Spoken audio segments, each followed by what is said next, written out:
Rachel. I am Chris West. I'm with Catholic Relief Services, and I am happy to say that I have actually been with the agency for 2 cicada cycles now.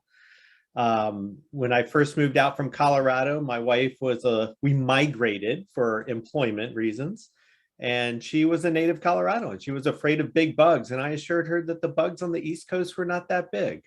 And we moved during the cicada swarm. So we've now been through 2 of them, and we're making it. So it's great. For a period of time, I was actually loaned out from CRS to the Bishops' Conference and helped work the Justice for Immigrants campaign for a period of time when they were between directors. I was the national field director for that. Migration issues have been near and dear to my heart for a long time. For CRS, we see migration all over the world. So let me just start with CRS's point of view. When we talk about migration, this is our starting point. CRS is on the ground in more than 100 countries around the world currently. And so the work that we're seeing, it's global. And so when we talk about migration, often for audiences here in the US, we typically think about migration to the United States. But this is just a reminder that migration has been going on and is going on all over the world at all times. I actually love this photo for a couple reasons. One, it does remind us that we're a global church, right? That there are churches everywhere. But it's also a good reminder that we're one human family. And I think that sometimes seeing the world without borders, we can superimpose them if we know our geography well, but seeing the world without borders, it's a good way to see it. Perhaps it's how God works. So when Rachel asked me to talk about migration, and I thought, okay, well, how do I contextualize this in a way that helps people understand? Because people often talk about migration and the problem of migration. So in order to do so, I want to try and give you a very, very brief history of migration since the dawn of time. So I'm not a theologian, so you can correct me, but I think it worked this way. In the beginning, God created man and woman. There was a garden, there was an apple, there was a little incident with the apple. We got kicked out, and we've been on the move as a people ever since. So I use that to highlight, one, I don't think the theology is quite perfect there, but I use that to highlight the fact that as a people, as a species, people have been on the move since the dawn of time. And so many times in our debates, our political debates, what's happening, the way news portrays it, it's like a problem, a static problem that's happening now and needs to be fixed. And I would argue that migration is actually more of the human condition. And so the question is, if this is simply part of who we are as people, then the question isn't how do we fix it? It's how do we manage it? How do we as people decide to manage the flow of people from one place to another in a way that respects human dignity, that respects the needs of the people who are on the move, but also the sending and receiving countries? How we do that matters a great deal. So I'm going to talk a little bit about some of the push and pull factors when it comes to migration. So the first question is, why do people migrate in the first place, right? People generally don't wake up in the morning and decide that they want to move somewhere else because they're bored. If they do, they have a lot more money than I do, I'll tell you that. So generally, people migrate for a variety of reasons, and we call the reasons that people leave push factors. Some push factors are natural disasters. This is following a cyclone in Bangladesh. When your home is destroyed by a natural disaster, oftentimes we're forced to do it. So that can look like volcanoes or tsunamis, earthquakes, hurricanes. All of these are push factors. Another one is religious or ethnic persecution. What we're seeing coming out of Myanmar now into Bangladesh is the large number of Rohingya refugees that have moved from one country to another because of ethnic persecution. So that's often a cause that will force people to leave. Another is general violence, could be a revolution or a war. Maybe it's conflict in your community with neighboring cartels, and the escalating violence that we're seeing in Central America are often reasons that people will flee. Sometimes it's push factors, economic poverty, the inability to provide for one's family. I like to count myself in that. When I took the job with CRS, I did not want to leave Colorado. I'll be honest. It's a beautiful state. It's a beautiful place to live. But I wasn't able to find employment to sustain my family at the time. So I moved. I had the luxury of doing that here in the United States, but not all people have that luxury. And then more and more, we're seeing people being moved and pushed by climate change, by the rain cycles changing, droughts increasing, or getting too much rain and flooding where crops are not able to be planted. So if you think about that, we're thinking, oh, it's raining more. Roughly 2 billion people on the planet, that's about a quarter of the world's population, derive livelihoods directly from agriculture. They're subsistence level farmers. In Africa, that number is around 65% of the population. They rely on subsistence farming. And it's very appealing to farmers because it allows families for self-sufficiency. It is very heavily dependent on climate change. And obviously it works best when there's no droughts or floods, where there's regular rainfall, good seasons. That's not usually the case. And then, of course, most recently here in the United States, we saw this idea of family reunification as one of the big reasons for people wanting to migrate and having children reuniting with their family. And there's a lot of complicated reasons. Prior to the 80s, migrants from Central America would come into the United States, work for a season, and return home and come back and forth. But with the hardening of our southern border, it's become harder and harder to do that. So instead of families going back, they're actually opting to bring their families to them to reunify. So around the world, people are on the move for a variety of reasons. And those folks, well, they're tired. In many cases, they're frightened. And frankly, they're vulnerable. They're vulnerable to trafficking, exploitation, crime, hunger. So as we think about our global family, even prior to the pandemic, we were seeing increasing rates of hunger and forced displacement globally. According to the United Nations High Commission on Refugees, at least 82.5 million people around the world have been forced to flee their homes. That's roughly 1 in every 95 people on Earth. There are also millions of stateless people who have been denied nationality and lack of basic access to things such as education or healthcare or employment, freedom of movement. Of the 82.5 million people, at least 26.4 million of them have been declared refugees, and about half of those are under the age of 18. So when we think about that, half of 13.2 million people under the age of 18 are displaced, are kids. So one of the challenges here is that the median length of waiting period when you've entered refugee status, it's fluctuated highly since the end of the Cold War, but in general, it's between 4 and 14 years that people are displaced. That's an entire childhood. So when we're talking about migration of people from one place to another, there are a lot of terms that get thrown around. So let's look at some quick definitions. The first is the term migrant. Migrants are people who leave their home country, pursuing residency in another place, generally to find work, maybe seeking education or reunification. So unlike refugees, migrants can return to their home country if they want. But I want to pause here because migrant is a difficult label and it's often easily abused or misunderstood.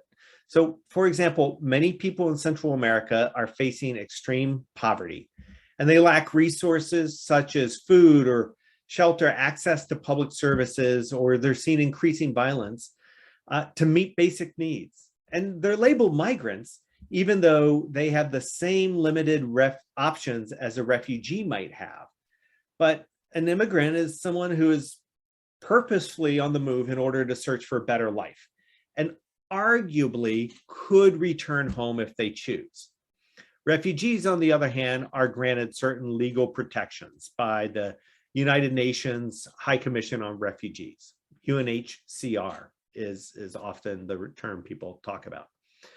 And so a refugee actually has legal protections granted, and this includes economic and social rights and the ability to bring their immediate family with them.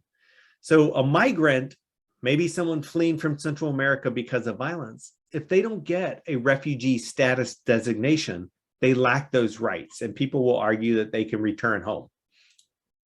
So the primary difference between the refugee and somebody who's just a migrant are refugees who are in fear of being persecuted. And it's a well-founded fear based on either race or religion, national membership, perhaps of a political social group or a political opinion. And they're outside their country, and either if they return, their home country is not going to protect them and violence will occur, or that the home country themselves may persecute them, so that they're either unwilling or unable to return home. And that is the designation that allows people to be put into that category. Asylum seekers, however, are not officially designated refugees. Someone seeking asylum is a migrant who is moved to another country and now is applying for that status, for that refugee status. So we hear a lot about migrants on our southern border as asylum seekers. They're appealing to have refugee status, and they're leaving their country in order to escape war or persecution, but they have not been granted that right yet. So there's somewhere in the neighborhood of 3.5 million people in this world who are left in limbo. They've applied for asylum seekers and they've not yet been allowed to build a new home. And so that's in addition to the 29 million folks around the world. And asylum seekers really are caught in limbo because while they're waiting for status, they don't have the rights of a refugee, but yet they're migrants who are trapped and can't go back. And applying for asylum can take sometimes years to decide that case. And so there's this real limbo that occurs. And then finally, one other very, very important designation when we're talking about people on the move are this idea of internally displaced people, or IDPs. This is a group that CRS deals with a lot. They're similar to refugees, except that they did not cross an international boundary when they fled the war or persecution. And as a result, they're in their home country. And so they're relying on their home government to take care of them, which the home government also does not always do. This actually makes up the largest portion of people on the move around the world. Around 48 million people are listed or qualify as having internally displaced person status. We tend to think about this as things that are happening to people around the world. This photo is from Ethiopia, where there's been a large number of internally displaced folks. But here in the States, I like to remind people that we have internally displaced people here. Think about the folks from New Orleans who fled after Katrina and were never able to return. Those were internally displaced folks who then were able to settle in a new part of the country in order to do that. So when people decide they need to leave for whatever reason it is, there's places that they decide to go. And we refer to these as pull factors, right? So the first pull factor that comes to mind is safety.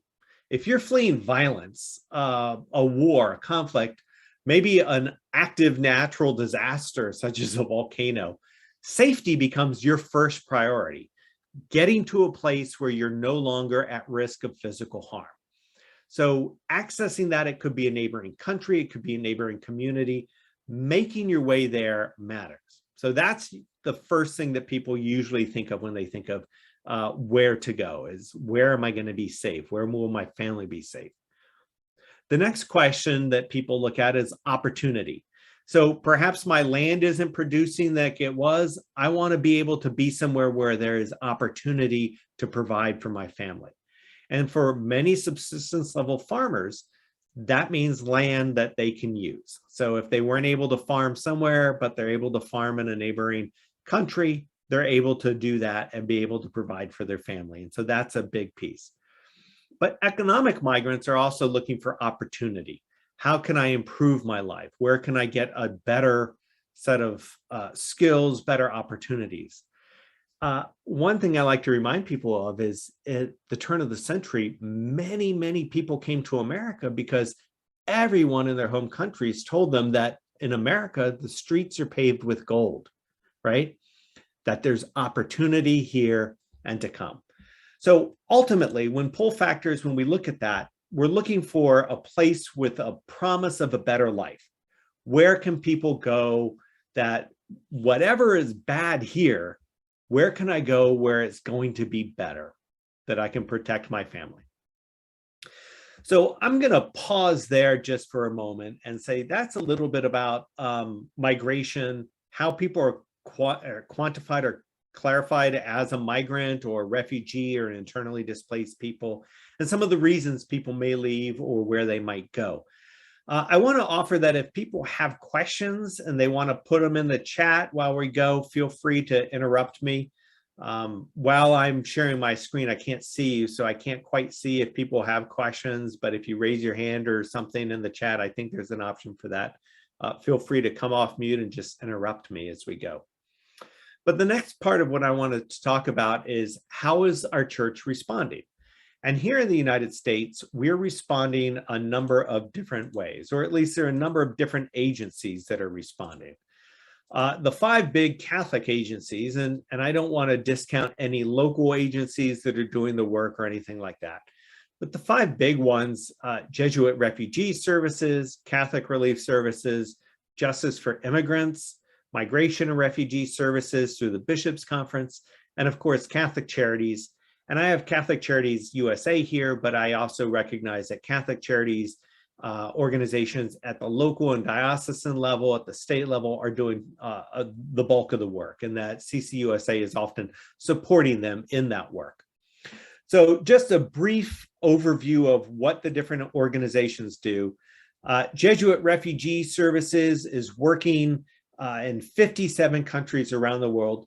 They are primarily working with refugees, people who have been designated with a refugee status, and that's part of their mission. Although they are responding in emergency situations, and in those emergency situations, it may be migrants at that point who are fleeing from a natural disaster. They work around pastoral care, mental health, emergency services, healthcare, including psychosocial and mental health support. And then here in the United States, they're doing advocacy on behalf of refugees. Justice for Immigrants is the Bishops' Conference large nationwide campaign on how we are advocating for better services. And their goals are to educate, to build, and to advocate around, educate people here in the United States, build a political will, and then advocate for fair reforms based on the church's teaching around migration. There's a question from Maria here, and working with folks from Central America, what are some of the basic tools and assistance that people can be offered?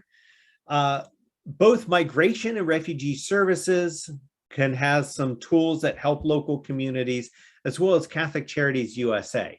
So Migration and Refugee Services is working on anti-trafficking programs.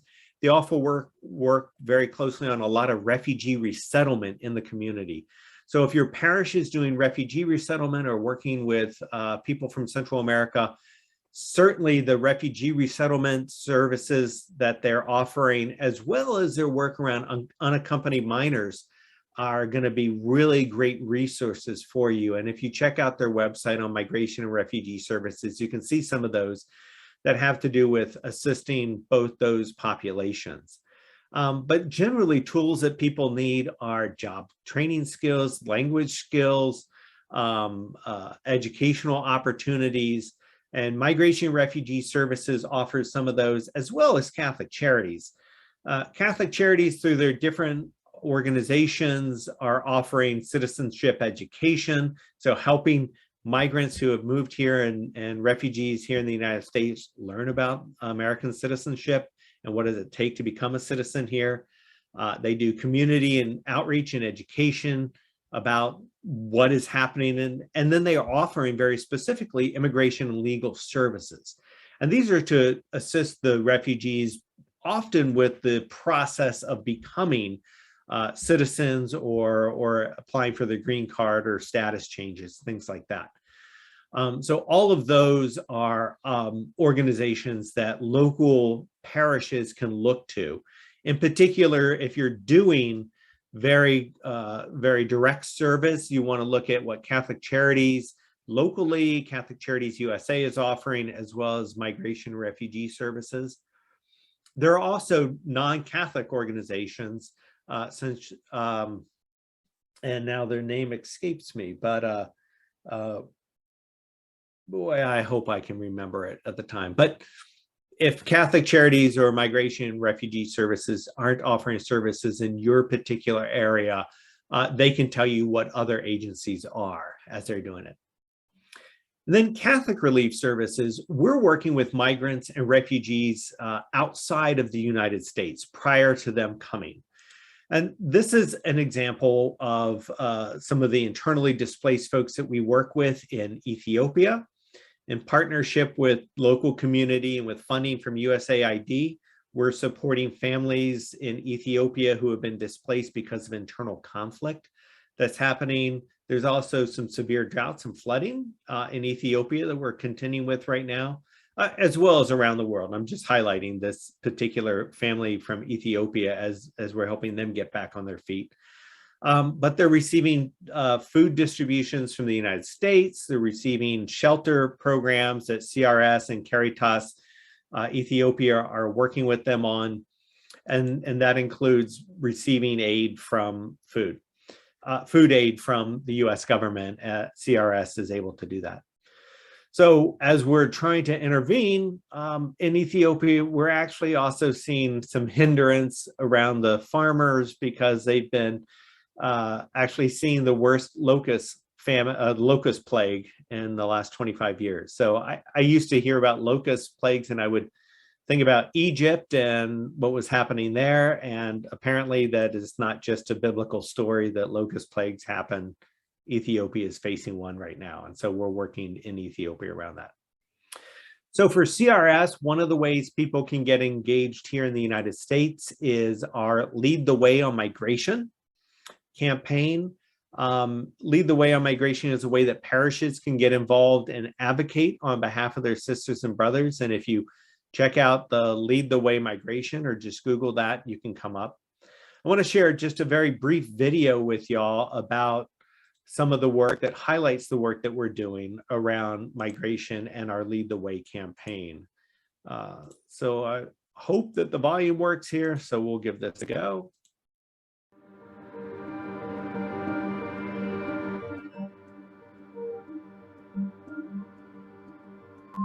I was 3 years old when we had to flee. Mom was telling me that she had to put cloth over my sibling's face so that we wouldn't inhale the fumes. As a little boy, being on my mom's back and looking back and seeing those people suffering is one memory that I have carried with me. You had to make a decision, stay in the country or kind of lead. The only thing we took with us was the shirt, the clothes on our backs. And we weren't able to take anything with us, so we actually lost a lot of information, including my birthday. The resources were limited. I was very malnourished at the time, and my mom told me that the doctor said that I wasn't going to make it. As millions of families around the world face peril to escape political and religious persecution, war, and starvation, people of faith can make a difference.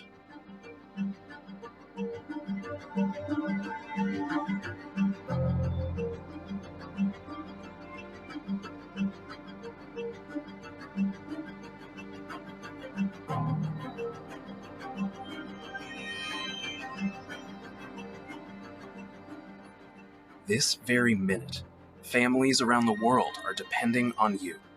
Act boldly. Join us to pave the path to peace for refugees and migrants. Start making a difference today. Go to crs.org/lead the way to lift your voice and create a better world. Lead the way. Believing is serving. Maria, you put a great question in there. How can we educate people in the parish, not just around, not just during Lent? Certainly, CRS Rice Bowl does tie into some of our migration stories, and during Lent, that can be a good tool. But our Lead the Way campaign page, actually, here, let me just share it with you here. CRS Lead the Way Migration talks about advocacy for refugees and migrants, how to support families. There's some information on advocacy and COVID's impact. There are spiritual retreats that people can do. You can download prayers and such. That's one way to do it. But I would also really encourage you to take a look at the Justice for Immigrants webpage, Catholic Charities, Migration Refugee Services. All of us as Catholic agencies are offering support for educating people in the community. And so depending on what you're trying to do in particular, if it's just raise awareness of it, part of what I would suggest is using those things that are happening in the news cycle in order to do some of that education. So for example, Afghani refugees is a big thing right now because of the US withdrawal. So different organizations are doing work right now around educating on Afghan refugees and the plight of Afghanis. When I talked about the length of stay that people were stuck outside of their home country, that varies widely depending on where you're from and where you're trying to go. If you happen to be from Afghanistan, unfortunately, those numbers skew way up for the length of time, and some Afghanis have been in refugee status for almost 2 decades. So it is a problem. If you're from a more desirable country or a more developed country, surprisingly, Syria was, a middle-class place. And so a lot of the folks from Syria are able to get relocated because of job skills that they have where other migrants might not be able to. But we take those opportunities of what's in the news to talk about that. When people talk about the caravans that are taking place coming from Central America, I just actually read an article about how, and CRS was doing a lot of advocacy around this under the Trump administration, when they actually cut aid to Central America and the Northern Triangle during the crisis. Well, that aid was in allowing people to stay put. A lot of the work CRS does with the migration money that we're able to access is help people develop the skills and the resources to adapt to climate change, do job trainings in their sending countries so that people aren't affected by the push factors as much. So we really believe the bishops, I know the bishops don't put it this way, but the US bishops affirm the right not to migrate as a starting place, right? They affirm that people ought to have the right to find a dignified life in their home country. And so we support that, but not at the point where they can't find a dignified life. And so when people are forced to migrate, then we need to be able to assist them on the journey and welcome them in ways that matter. There is a ton of Catholic teaching on migration. Again, each of these websites will talk about, CRS has an Lead the Way on Migration action toolkit on our website. And let's see here, I can actually just put the link to the PDF right here in the chat so folks can take a look at that. If you click on that, that's got an action toolkit on some of the education and resources that you can do. But I don't pretend for a second that CRS has all the answers. And frankly, Jesuit Refugee Services has a great thing up right now on their website on Afghani refugees and the work that's happening there. So those are all great resources for educating the parish. I would say this, that migration has become politicized. I don't know if any of you have ever found that. Have any of you ever discovered that people might give you political pushback about us and them? Yeah. Part of where I try to go with that is reminding people that we are one human family and that the church wants to see legal migration. The church does not support illegal migration, but the church wants to see legal migration that respects the rights and the dignities of all people. We want that. And that means we want legal pathways that are able for people to come and safely and humanely. The church does not support people having and being forced to cross the desert in order to feed their family and risk their lives. We want humane treatment of people who are seeking asylum. We want to be able to protect and afford protections to people. So I try to start with the human point of view when I'm dealing with people who maybe have a different point of view, which is to say, what would it take for you? What would happen in your life if you had to pack up and leave today? Where would you go? What would happen? And just play those conversations with folks. CRS, in part of our Lead the Way kit, we also have a meditative prayer visual that you can do of looking at what are people's lives like around the world. And that's another way of entering into people's hearts as they talk about migration as an issue. So that's a lot of talking. Let's get to some questions or some experiences that folks have on the ground. What kind of questions are popping up, or what are the things that y'all are experiencing right now in your own communities that you're seeing, or questions that you have?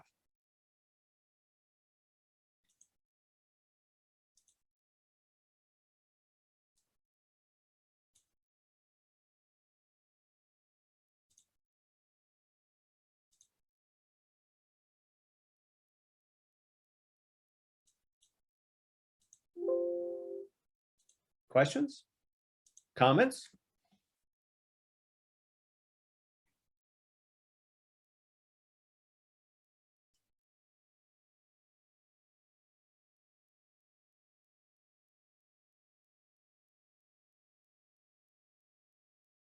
All right. I can just say that, you know, I try to humanize it. I had the experience of being down on the border. I was working with the Bishop of Las Vegas. He took all his priests and deacons down to the border and as a part of a retreat, and they did an immersion and saw some CRS programming on the border. And I remember being in Altar, Mexico. It's this northernmost part of kind of the bus trail going north, and it's often a sending point as people begin to cross over in the Sonoran Desert. And I remember talking on the plaza with a father, and I asked why he was willing to risk his life. And I said, it's very dangerous to cross in the desert. People are dying. And, you know, whether it's crossing a desert or trying to cross the Mediterranean or cross the ocean to get to Australia, people are risking their lives to get places. And it's scary. But he took out his daughter's school ID and showed it to me and said, this is why I'm coming. I can no longer afford to send her to school. And later it occurred to me that the reason he had her school ID is probably that's the only photo he had of his daughter. And he wanted to remember her. On that same trip, I remember watching priests empty their pockets and give everything they had to migrants who were about to cross over with small children. And, you know, that idea of begging them not to risk it, but knowing that the people didn't have a choice. Yeah, Maria, people have all sorts of silly notions, you know, that whole idea of my parents came legally. I support migrants. They just need to do it legal. They just need to get in line. There is no one line there. It's not like you go down to the DMV and just wait. Unfortunately, we would love to see people be able to come legally and that there be legal avenues for people to come. And it is a real challenge to try and find that. Yeah, do look at Lead the Way. Justice for Immigrants has a lot of resources on the legal avenues for people to come.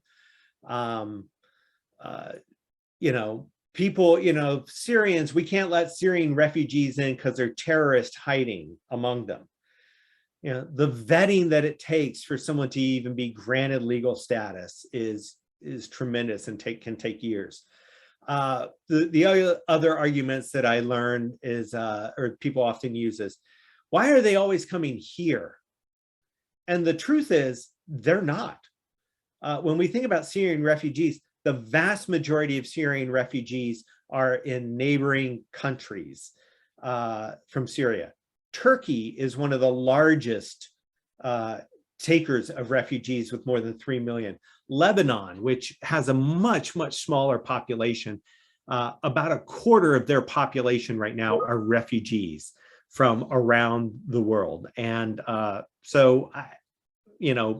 trying to educate people, it takes time. The place that I start is appealing to their hearts.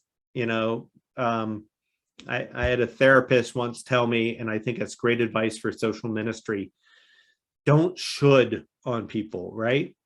We should care about migrants. Catholic teaching, social teaching tells us you should care. Well, people don't react well to that. Is there any advice you give to youth ministers if they have a teen who's a refugee in their program? I'm not sure, Katie, what you mean by advice. Advice in ministering to that particular teen or helping others? Helping others. Helping others, yeah. I would have opportunity for sharing stories. The human stories and the connection of having, if that refugee is willing to share their stories, is a huge way to do it. There are other ways that people engage by, like, refugee soccer teams in communities are a great way of people coming together and learning and kids playing together. That's a huge way of people being able to come together and have opportunity for conversation. I think all of those are ways that people could begin to engage.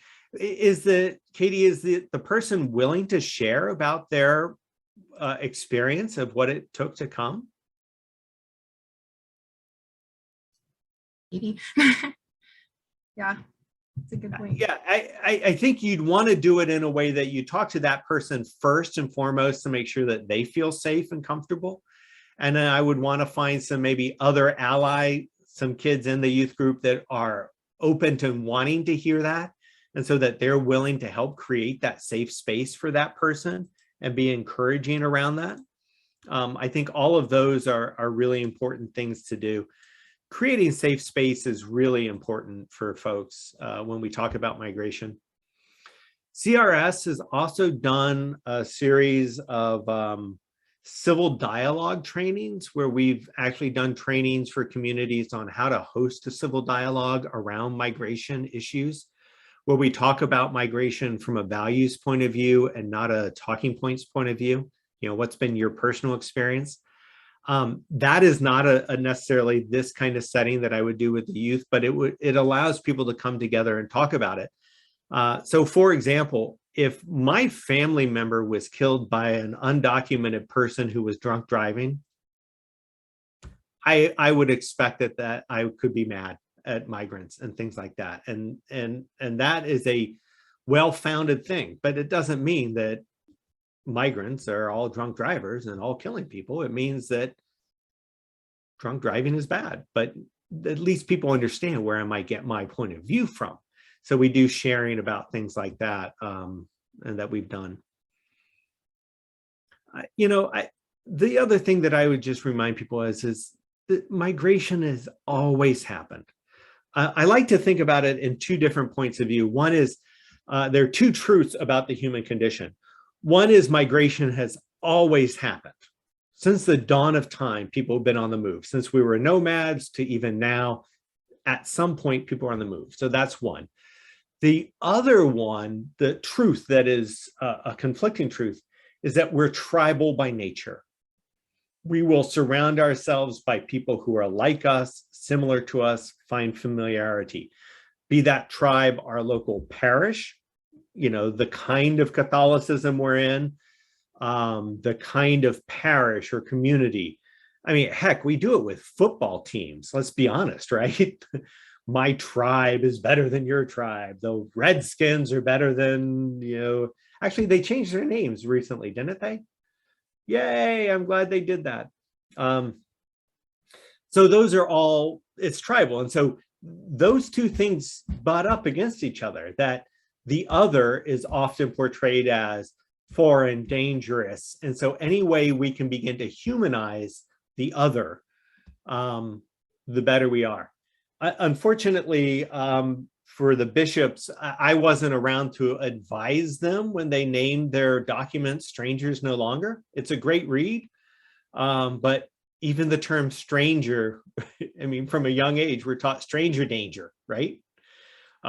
So I tend to use like welcoming the migrant language versus welcoming the stranger, simply because of the way our brains think, and we get scared of stranger danger. So, we look for ways of humanizing that experience. The other piece is prayer. When I've run up against people who are dead set about migration, I ask them to pray for the situation, that God's will would intervene, that not our will, but God's will, that we would find a way to love one another and care for one another and invite them into prayer around that. And people are at least open to that, which I find affirming.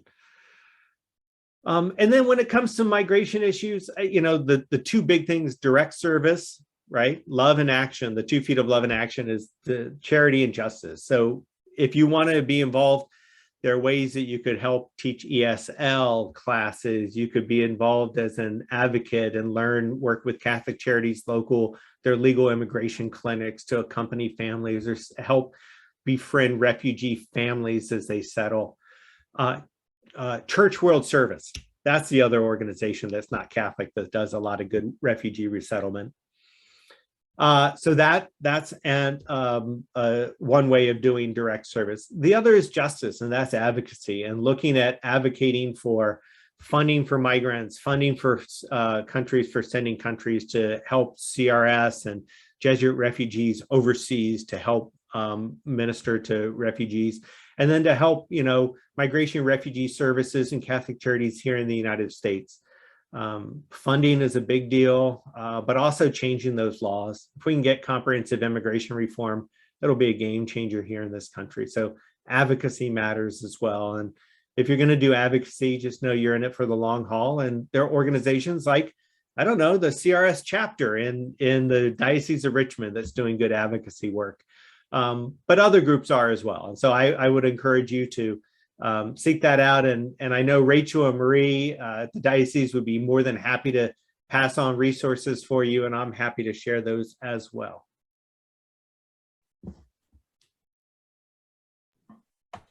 And one last thing, I don't know if anyone has heard of Amal, the giant puppet that's been traveling around to different countries to kind of spread information and knowledge about especially the plight of youth refugees. But I just put a link into the chat. It's this giant puppet, and I believe Pope Francis, there's a picture of him meeting with a puppet as well. But I think it's kind of a cool way that they're using art and storytelling and puppets, which I believe CRS uses puppets, right, Chris, and some of their like mental health work that they do overseas too. So yeah, we've partnered with other organizations to do puppet ministry, and that really helps with a lot of the psychosocial for kids who have been traumatized by war and conflict.